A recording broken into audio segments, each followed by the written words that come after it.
mate? All good, mate. Yeah. All right. Let's dive into Your favourite position, mate. hookers. Yes. Saturday night specials. Mate, we spoke last week. You're very heavy on Harry Grant being close to a must-have guy, or a guy that, you know, you're going to want him at some point. He is the best hooker in Supercoach. There's no doubt about that. There was a stat floating around last week about his average with and without Pappy that was pretty damning. Whether Pappy plays or not remains to be seen. It's not looking great at the moment. We actually didn't mention him in fullbacks, but I just, you know, we'll talk about him when he's back on the field. Even if he is back on the field in round one at a fucking billion, no thank you. Yeah, I think he's the top price player in Supercoach and doesn't have a kneecap at the moment, essentially. So yeah, it's a tough gig. Hasn't run yet. So, but yeah, Harry Grant is obviously a keeper. This year, there's no Brandon Smith floating around. You would have to assume that he is going to play huge minutes. I think he'll play 80 minutes 100% to start the season. As we said off the top, I wouldn't be surprised if after Origin, if maybe they ease him off a little bit, bring in a Pizzette, a Wishart, one of these guys, Nicarima maybe, just because it's a huge 12 months for Harry Grant. It is obviously becoming a trend in rugby league that your hookers don't play 80 minutes. There's only a couple of 80-minute players left. I reckon there'll be even less at the end of this season, so we'll talk about them. But Harry Grant, you have to spend a bit of coin on him, 816K, priced at a 78-point average based on last year. You're still locked in? Yeah, locked and loaded, mate. A few stats around him. The big one with Harry Grant is he'll often be eased through the Origin period for obvious reasons. So I did the stats around his start to last season up until 2 games before Origin and 2 games after the Origin period. He started last year and in 7 games averaged 95 points. In the final... What was it? He finished the season, the final 5 games of the season, with an 81-point average in and around that Origin period. So from 2 games before to 2 games after, in 7 games, he averaged 57 points. There are a few fewer minutes in there. Not a lot. Like, he played decent enough minutes throughout that period, but there are a few sort of 60-minute games where he got an early breather. So 57 points around that. So essentially, I think he can average anywhere from, 80 to 100 to start the season.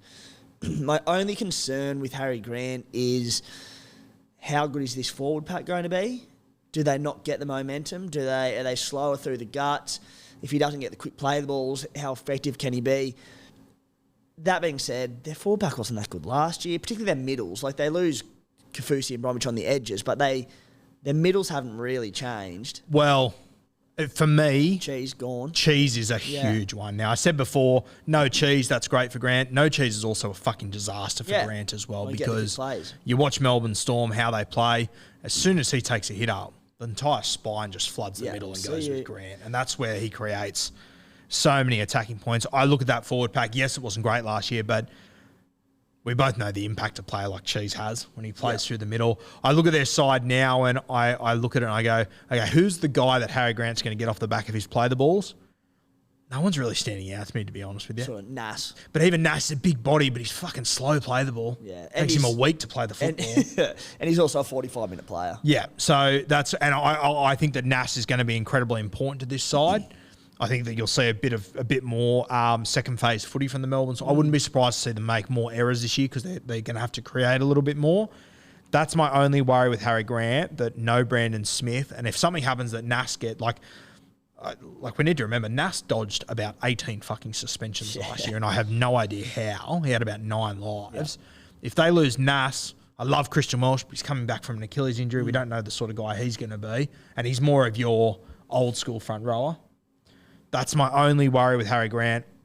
But I also think that he is good enough to overcome those challenges. It's interesting. It's a good point you make. Do they, to alleviate the loss of Brandon Smith and there's probably some issues around the middles, do they do that? Do they look to offload more and create the second phase to bring Munster and Hughes into the game? And, you know, Harry Grant, that is where they will get quick play the balls, Harry Grant off the back of that. So interesting if they do change up the style, and it makes sense to me, mate. And, that's the risk.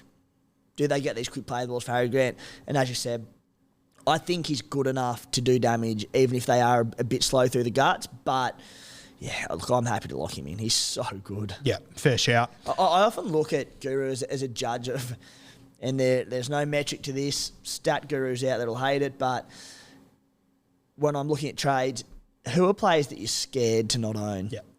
and when you're watching them, like for whatever reason, I think it's such a good measure of a trade in or out target. And Harry Grant's right up there. Like, not owning him, he's just terrifying. So. I've got a list of 10, 12, 13 hookers here. There's one that scares me. Yeah. There is only one that scares me, and it's Harry Grant. Yeah. If I had any of the other hookers and I was playing any of the other hookers, good as gold. I'm fine. And what kills you in Supercoach, it's in the modern day of Supercoach with these big blowout scores and big 150-plus scores, it's the players with these ceilings. And you have to chase these guys with ceilings. And Harry Grant in that hooker position, he's probably the only one that you're like, well, he can probably go 130, 140-plus on his day. Yeah. And I think that's also, like, when I talk Harry Grant, like, for me, coming up against him, I think it's almost scarier than when you used to come up against Cam Smith. Cam Smith will get 70, 80. You know what he's going to get every week. He won't go for those 140s. But Harry Grant, he can score 100 in 3 or 4 sets. If they're on the front foot and they're winning the ruck. With just shit tries from dummy half. Yeah, awful. Yeah, just getting on the front foot. So, Harry Grant, obviously the best hooker in Supercoach. I think that we will all own him at some point, whether you start with him or you work your way up there, whatever works for you. Now, we mentioned with Harry Grant, Brandon Smith arriving at the Sydney Roosters, 478K, priced at a 45 average, cheap as chips for a guy like Brandon Smith. Arrives at the Chooks. We don't know what his role is going to look like. I'm confident in saying he won't be an 80-minute hooker. Very confident in that. I think he's going to average about 55 to 60 minutes. Do you think that's fair? Yep, I would say similar. Probably close to 60, but I think 55 to 60, and averaged 49 minutes last year, so there's an immediate bump up. And I mean, we have a look at that rule that they brought in. If we've read that correctly, which it sounds so stupid that I can't believe it sometimes. He is a guy that in the early weeks, he could score the feet 1,000 tries. The 2 feet on the line. I've got him in my side. I've gone with another cheapie, as we spoke about last week. But I just think Brandon Smith, you're obviously too scared to have Harry Grant. I'm also a little bit too scared not to have Brandon Smith. Not in the same category, but if he goes on one of those try-scoring runs at sub 500K, which at the Roosters v the Dolphins week 1 with that rule. We've spoken before about how the Roosters are going to attack this season and why Cheese doesn't make a lot of sense just with all the attacking weapons, and how they're probably more suited to a Sam Verrills who just gives early ball to Manu, Teddy, Walker, Keary. And we've spoken about how do they just knock them down through the middle with Cheese leading the charge through the guts, then they just feast off the back of that.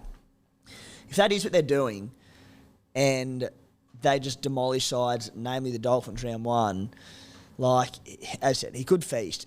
And with that, both feet on the line, I can see them changing it before the season starts when the preseason rolls out. But if it doesn't, round 1, Dolphins, and blokes are expected to have both feet behind the line with Cheese darting at their knees, good luck. Yeah.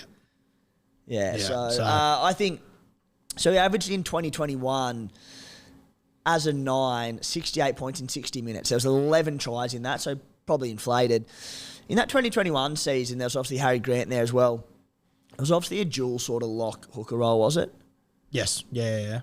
So that's, when you look at that number, that's obviously a little bit skewed. So probably don't take too much into that one. Yeah, I'm, again, just as you said, scared not to own. And you look at even playing a bit of lock in that time. Well, he could play a similar role with Jake Turpin on the bench at the Roosters playing lock. So that dual hooker lock role. Yeah. The Roosters, I said, they're going to be so good this year. I think they will be.